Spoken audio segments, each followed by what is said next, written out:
సంవత్సరాల తరబడి ఎన్ని మందులు వాడినా మీ మోకాల నొప్పులు తగ్గట్లేదా? ప్రాణ పెయిన్ క్లినిక్ లో అత్యాధునిక చికిత్స. ముఖ్యమంత్రిగా ప్రమాణ స్వీకారం చేశాక చంద్రబాబు స్పీడ్ పెంచారు. గురువారం సీఎంగా బాధ్యతలు స్వీకరించిన వెంటనే 5 హామీలపై సంతకం చేశారు. ఇక సీఎం సంతకం చేసిన వెంటనే ఏపీలో పింఛన్ల పెంపుపై రాష్ట్ర ప్రభుత్వం ఉత్తర్వులు జారీ చేసింది. 3000 పింఛన్ ఒకేసారి 4000కు పెంచుతూ రాష్ట్ర ప్రభుత్వం ప్రధాన కార్యదర్శి నీరబ్ కుమార్ ఉత్తర్వులు జారీ చేశారు. వైసీపీ ప్రభుత్వంలో వైఎస్ఆర్ పెన్షన్ కానుకగా ఉన్న సామాజిక పెన్షన్లను పేరుతో ఎన్టీఆర్ భరోసాగా మార్చారు.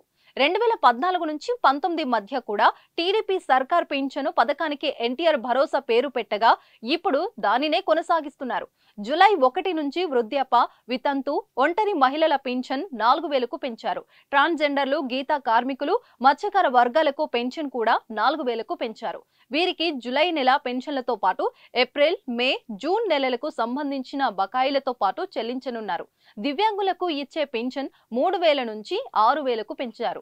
పూర్తి స్థాయి దివ్యాంగులకు పెన్షన్ 5000 నుంచి 15000కు, తీవ్ర అనారోగ్యంతో బాధపడే వారికి 5000 నుంచి 10000కు పెన్షన్ పెంచారు. ఏప్రిల్ నెల నుంచి కొత్త పెన్షన్లను అమలు చేయనున్నారు.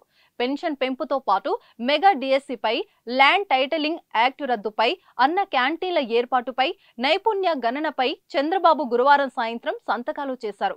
ఈ నెల 18న ఏపీ కేబినెట్ తొలి సమావేశాన్ని నిర్వహించనున్నారు. స్పీకర్ ఎన్నిక, ఎమ్మెల్యేల ప్రమాణం, ల్యాండ్ టైటిలింగ్ యాక్ట్ రద్దు, బడ్జెట్ ఆమోదం కోసం అసెంబ్లీ సమావేశాలు నిర్వహించనున్నారు. సుమన్ టీవీలో మీ పర్సనల్ అండ్ బిజినెస్ ప్రమోషన్స్ కోసం కింది నెంబర్కి కాంటాక్ట్ చేయండి.